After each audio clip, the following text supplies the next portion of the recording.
আজকে সহ আমি যে কতবার লাস্ট পাস্তা বানাইতে গেছি কিন্তু কেন যেন আমার পাস্তাটা একদমই ভালো হয় না। ভালো বলতে ভালোই হয় না। নুডলসটা এত মজার হয় সেক্ষেত্রে পাস্তাটা মুখেই দেওয়া যায়। ফাইনালি আমি আবার ভাবলাম যে অনেকদিন পরে একটু পাস্তাটা বানাই। তো এবার হচ্ছে ট্রাই করতেছিলাম। বাট এবার আমার অ্যাটেনশন ছিল হচ্ছে যে আমি একদম কম জিনিস দিয়ে বানাবো। কোনো সময় তো আমি আসলে অনেক জিনিস দেই, পরিমাণে বেশি দেই, অনেক মসলা দেই, অনেক কিছু দেই। আর আমার মেইন টার্গেট ছিল হোয়াইট সস পাস্তা। বাট বানাতে গিয়ে দেখলাম যে এটা অনেক ঝামেলা, আমি ওইটা করবো না। আমি নরমালি যে সস দিয়ে ঝাল পাস্তাটা হয় সেটা করব। আর বর্তমানে ক্যাপসিকামের দাম বাজারে অনেক কম। আমি প্রতি বছর এই দিনে বেশি করে ক্যাপসিকাম কিনে ডিপে সংরক্ষণ করি। তো এবার আমি অনেকগুলো কিনে রাখছি। বাট এটা বেশি দিন আসলে রাখা যায় না। ডিপে রাখলে না কেমন যেন হয়ে যায়, তখন স্মেলটা ওরকম আসে না আর টেস্টটা ওরকম লাগে। যাই হোক, ক্যাপসিকাম নিয়ে পরে কথা বলি। আগে হচ্ছে পাস্তাটা বানাই। আমার বাসায় হচ্ছে মুরগির ফ্রিজে অনেক কলিজা থাকে, কারণ আমি কলিজা খাই না রান্নাতে। আর আমি হচ্ছে সিঙ্গারা খাওয়ার জন্য কলিজা গুঁড়া ফ্রিজে রেখে দিই। আমার ফ্রিজে আসলে অনেকগুলো কলিজা ছিল, তো ওই দিন পাস্তা বানাবো ভাবলাম যে একটু কলিজা দিয়ে পাস্তাটা বানাই দেখি কেমন আসে। মাংস দিয়ে তো অলওয়েজ খাওয়াই হয়, বাট কলিজা দিয়ে খাওয়াটা একটু অন্যরকম। সুন্দর করে ক্যাপসিকাম সবকিছু কেটে জাস্ট একটু তেলের ফার্স্টে হচ্ছে রসুনটা ভেজে দেন, একটু আদা দিয়ে দিই, কারণ যেহেতু মুরগির কলিজা দিব একটু স্মেল আসবে। কলিজাটা আলাদা করে ভুনা না করে একদম মশলার সাথে মানে সবজিগুলোর সাথে সবকিছু একবারই দিয়ে দিই। এটা আমার একটু বোকামি হয়, পরবর্তীতে দেখি যে না ঠিক আছে, কারণ কলিজা আগে থেকে সিদ্ধ করলে বেশি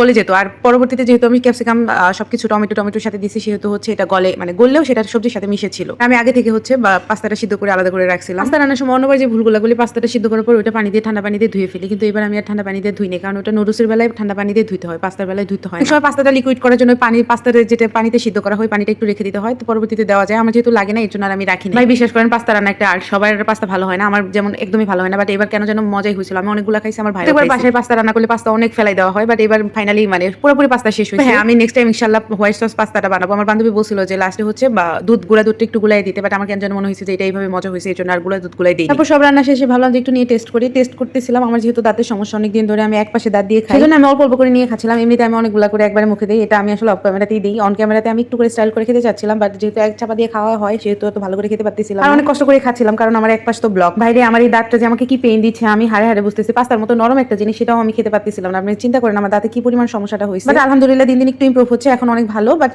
উপরের ক্যাপটা পরাইলে ইনশাআল্লাহ ঠিক হয়ে যাবে। আর পাস্তাটাও সিরিয়াসলি খুবই লাইট মশলা অনেক মজা হয়েছে। আসলে আমরা যে কোনো জিনিসে বা সাজ বা রান্না যে কোনো জিনিসে একটু বেশি করে জিনিস দিতে গিয়ে আমরা জিনিসটা এত নষ্ট করে ফেলি। কম জিনিস দিয়ে বানালে সবকিছু অনেক মজার হয়, সেটা আমি আস্তে আস্তে শিখতেছি। ইনশাআল্লাহ নেক্সট টাইম আরো শিখব। হ্যাঁ, রান্না হচ্ছে একটা আর্ট, যার আর্ট যত সুন্দর তার রান্না তত ভালো। এটা আমি আস্তে আস্তে শিখতেছি। আর রান্না অনেকটা একটা অভ্যাস। আপনি যখন ক্রমান্বয়ে রান্নাগুলো করবেন না, তখন দেখবেন রান্নাগুলো এমনি মজা হয়ে যাচ্ছে, আপনি যত খারাপ রাঁধুনি হন না। চাইলে আমাকে সুন্দর সুন্দর পাস্তা রান্নার সহজ টিপস দিতে পারেন, তাহলে আমি আপনাদের মতো করে রান্না করতাম আর কি। সহজ টিপস অবশ্যই।